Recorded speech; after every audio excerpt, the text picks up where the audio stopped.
So apparently I'm late to the party. NBA 2K24 has released some new information, some new gameplay, and we're going to be reacting to Chris Moo's video on it. Because, let's be honest, he describes the gameplay better than 2K does. Let's discuss and let's see what NBA 2K24 has in store for us. Let's see what the devs made this time. Let's see what they prioritize. Hopefully it's defense. Hopefully it's defense. Finally, we get the first ever gameplay footage of NBA 2K24, and they're introducing Pro Play, which is some kind of technology where Pro Play. they get the animations from actual NBA game footage. Normally, they'd have to get the player into the video to mocap the moves, but now they can just take the moves from the footage and put it in the game faster. So really, Kevin Durant kind of does this head fake. Bro, ever since like a couple years before, I always thought that would be a good idea. Like 2K, instead of just wasting your money, just use the real gameplay they can see. There's so much footage for you to use. And the fact that they're doing it now, and I think it's probably some technology type issue, but I'm glad they can finally implement it and that way make the animations more realistic. Then he pushes off, try to create space, and it's the exact same animation as the game. Wow, that's actually sick. So that's very interesting. We'll have to see how this plays out. Yeah, that's the thing. You don't know how it's going to play out. It looks cool, but it's going to play cool. It's going to play well. I'm not sure. Because there's already a problem with 2K and getting pulled into animations that you don't want to get pulled in, even though you're 20 meters apart from the person, somehow you get pulled into a dunk. So it looks interesting. Will it implement well in gameplay? That is something we have to wait and see. But the animations do look good in this trailer. Then 2K's having fun with the whole Jordan Poole versus Draymond. They've got a clip of him making a shot. You've got Wemby with a block. Mid-range from DeRozan. There's Poole pulling a three over Draymond. And then, of course, he's going to celebrate. Everybody's celebrating. Bro, honestly, I'm rooting for Jordan Poole this year. Even though I'm a Warriors fan, I'm rooting for Jordan Poole this year. I really want Jordan Poole to do so well, bro. Look at Giannis getting some revenge on Jimmy. And, of course, they've got a lot of the celebrations that the players were doing this year. They're adding it in with the Jimmy Butler timeout. Oh, I just saw some defense, some actual defense. Taunt. So let me know in the comments section, what do you think about this gameplay trailer? And do you think Pro Play is going to be a problem? Or is this just good marketing? I guess we'll find out mid-season. If a player does a crazy move and then 2K adds it in with the quickness, then this is a problem in a good way. That's true. Yeah, you know what? That's actually a good idea. If they implement update animations over time, according to what players do in real life, this is actually really good. A really good way of keeping the game fresh and up to date and modern. And you know what I mean? Like sometimes 2K over like 2-3 months just starts to feel stale. So if they implement this and just makes it feel more fresh, it's gonna be a W, bro. It's gonna be a W. It's gonna be a huge W. Anyway, next video. A more in-depth video on actual gameplay. Let's see. I'm back at it with another video because now 2K has released a blog talking about new gameplay changes. This year's game, when you fill up the takeover meter, you're going to be able to pull up a menu that lets you choose between finishing, shooting, playmaking, defense, rebounding, or physical. What? So wait, so mid-game you choose your takeover? I'm so confused. You no longer have a set takeover. You can decide what you want per game. What? That's crazy. What the fuck? That's crazy. You can actually choose what you want. How about if you're not a shooter though? Can you still choose a shooting takeover? What the fuck? That's interesting. It's actually dope because depending on who you're playing, haven't you ever been in a game and you're like, I wish I had this takeover instead because these guys are doing this and I wish I could have attacked like this. So now you get the freedom to choose. Wow, that's interesting. Categories are finishing, shooting, playmaking, defense, rebounding. That's one category. And then physicals. So when you pick a category, your attributes in that area are going to go up. If you get double takeover, then you can pick 2 categories that your ratings are going to go up.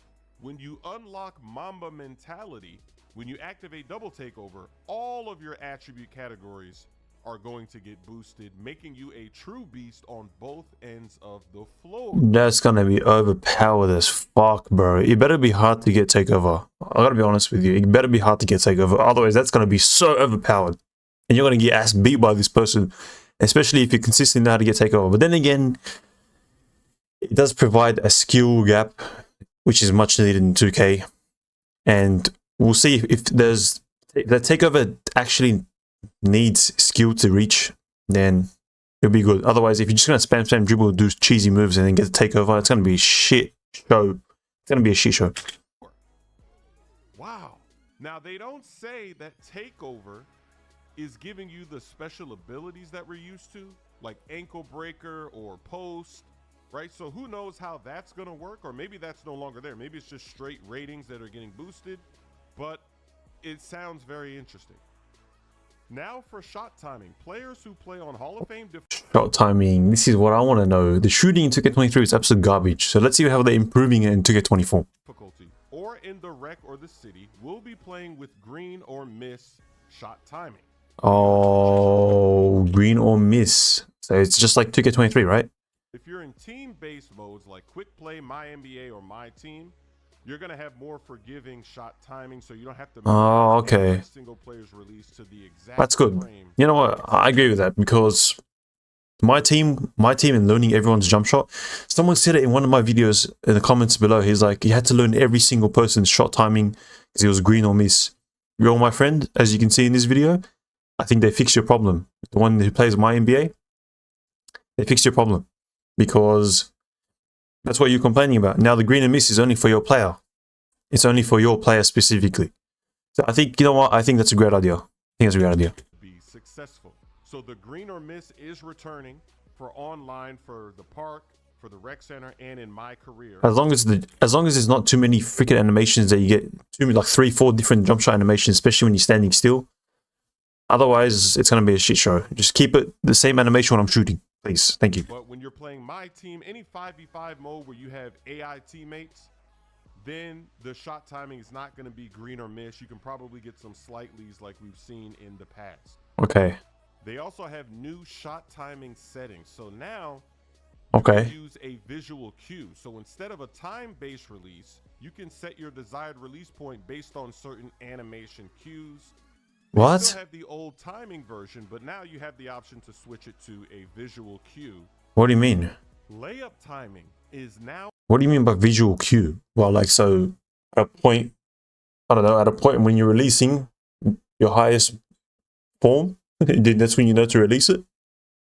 I thought that's what the no, what's it called? The no shot meter was about. I thought that's how you learn your jump shot, and no shot meter.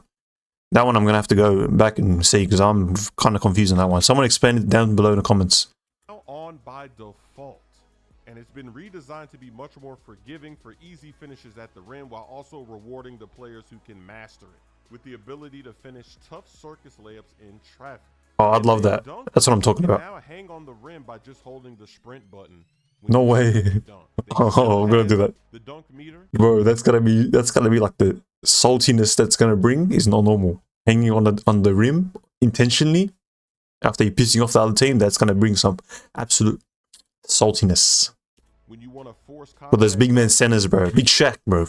There's big man centers. You're gonna hold it down. The only difference is you have to green the dunk on higher difficulties, or you will miss with the dunk meter this year. The adrenaline boosts are back now, but it's oh my god, I didn't like adrenaline boosts.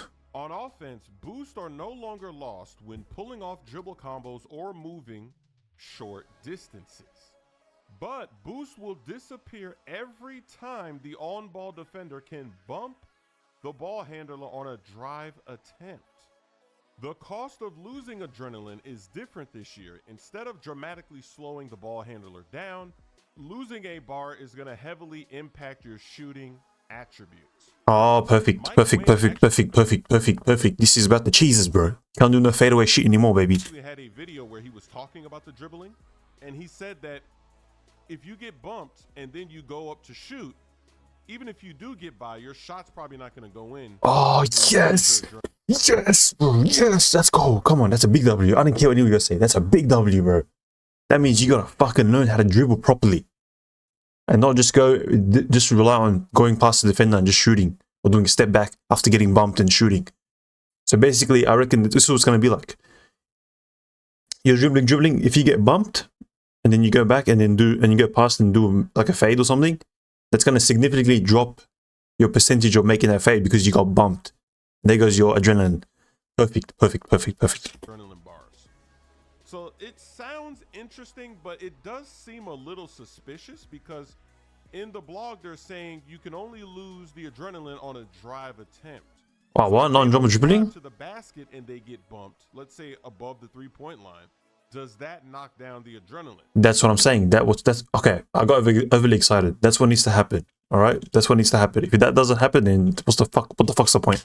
I don't know the answer to that question. So if you're just dribbling not to drive but to shoot, that might not change anything that we're seeing here. Maybe going to the basket, it'll change it. But if you're just staying on the perimeter, then you're never going to lose an adrenaline bar. And then it would be the same thing that we're used to. You can do a fading three. No, yeah. So who knows? Chris Move, please, trust me. They have to do this. If they don't, it's going to be another huge L. Please. Or maybe if you do bump them, I guess they're going to have to clarify that. But just reading this, it sounds like that's the loophole. No. Difference for people going to the basket. No, please. People running around on the perimeter. What? Please. Let that not be the case. Let there actually be some sort of skill needed to shoot threes, bro. You think Steph Curry doesn't get tired after getting bumped 3 times? It's very hard to shoot after getting defended heavily and getting bumped 3 times. Bro, trust me. 2K, please. Don't make it only for driving.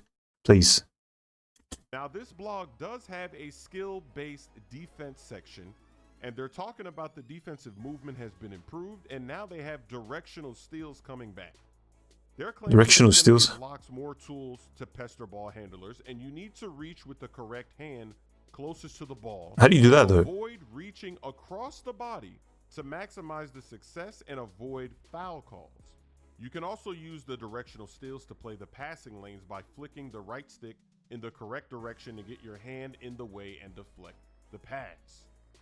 Interesting. On paper, that does sound good. They're making it more skill-based to get steals, but the question still remains, if somebody runs right in front of me and dribbles like crazy, can you steal the ball, right? None of that matters unless you can steal the ball off someone driving straight towards your big fat booty. It matters that they're saying if you can't steal the ball when somebody does something crazy right in your face. So we have to wait and see how that plays out, because I'm a bit suspicious. There does seem to be a loophole with this new system with the dribbling. I don't know how it's going to play out. On paper, this sounds good. It does sound good on paper. We won't know until we get our hands on this. You got to be skeptical, bro. You got to be skeptical. What you think in the comment section. Also, I'm going to leave a link to the full blog because... Bro, Chris Smith, thanks for that video. Appreciate that. He broke it down pretty well.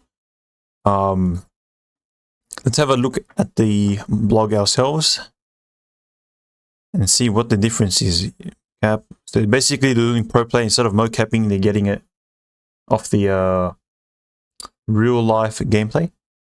That's simple. You're going to add new animations because of what pro play does. It gives them new animations. See green or miss. So basically everything explained, the dunking, the paint play. Now, what we need to talk about is this adrenaline boost and skill-based defense. What the hell is that? Okay, so you need more skill. You're gonna need skill to play some defense. All right, interesting. If you guys want to read, I'll link it down below as well. But I'm pretty sure you guys already saw this. This is old news. It's been like a day now. What do you guys think? Me, I'm skeptical because it's 2K obviously, but all these to me sound good so far.